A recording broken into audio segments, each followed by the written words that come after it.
से प्राप्त कर सकती है। माननीय सुप्रीम कोर्ट ने भी होल्ड किया, हाई कोर्ट ने भी होल्ड किया। सौतेली मां द्वारा भरण पोषण दंड प्रक्रिया संहिता 1973 की धारा 125 सौतेली मां के द्वारा सौतेले पुत्र के से भरण पोषण की राशि की मांग। सौतेली मां की कोई संतान नहीं, अकेले निवास करने पर भरण पोषण करने में असमर्थ भरण पोषण की राशि सौतेले मां को दिलाने जाना उचित। ये माननीय सुप्रीम कोर्ट ने होल्ड किया था। उच्च न्यायालय के समक्ष प्रश्न यह था कि दंड प्रक्रिया संहिता की धारा 125 के अंतर्गत सौतेली मां अपने सौतेले पुत्र से भरण पोषण की राशि पाने का हकदार दावा कर सकती है या नहीं। इस मामले में 70 वर्षीय महिला जिसके पति का निधन हो गया था, उसके पास स्वयं की आय का कोई स्रोत नहीं था। जो संपत्ति उसके दिवंगत पति छोड़कर गए थे, उसको सौतेले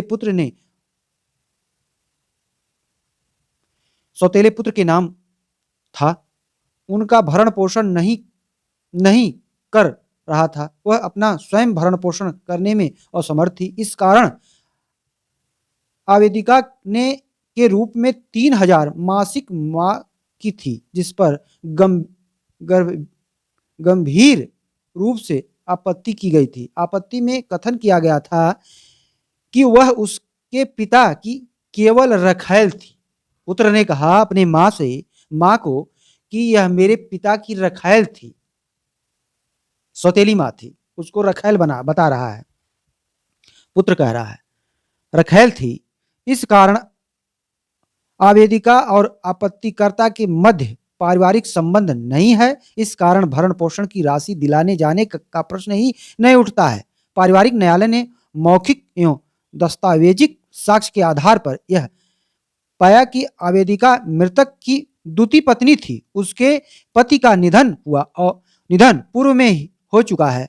आवेदिका के कोई संतान नहीं थी। आवेदिका की आय न्यू थी। वह अपना भरण पोषण कर पाने में असमर्थ थी। दंड प्रक्रिया संहिता की धारा 125 लाभ का प्राविधान है। सौतेली मां जो कि संतान है, भरण पोषण की राशि पाने की हकदार है। इस मामले में पारिवारिक न्यायालय ने प्रत्येक निगरानीकर्तागण के रूप में 1000 प्रति माह दिलाने जाने के लिए आदेश पारित कर दिया था। इस मामले में निगरानीकर्ता की ओर से बहस की गई। दंड प्रक्रिया संहिता की धारा 125 1D के अंतर्गत केवल नैतिक मां के लिए व्यवस्था बनाई गई थी। सौतेली मां को सम्मानित नहीं किया गया था। मध्य प्रदेश उच्च न्यायालय ने प्रत्येक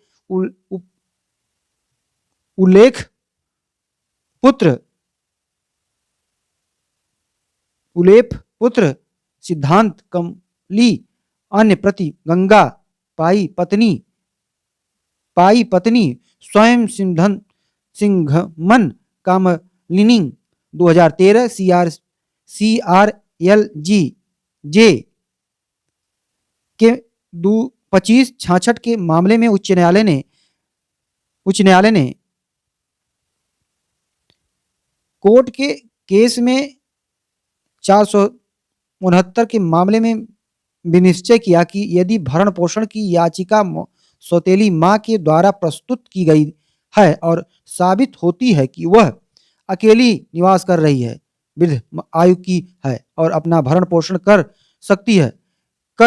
सकने में असमर्थ है, वह तब उसके द्वारा प्रस्तुत की गई याचिका पोषणीय है। इस मामले में पारिवारिक न्यायालय के द्वारा दंड प्रक्रिया संहिता की धारा 125 के अंतर्गत सौतेली मां को सौतेले पुत्र से भरण पोषण की राशि दिलाने जाने उचित। इस कारण विनिश्चय उच्च न्यायालय के द्वारा पारित किया गया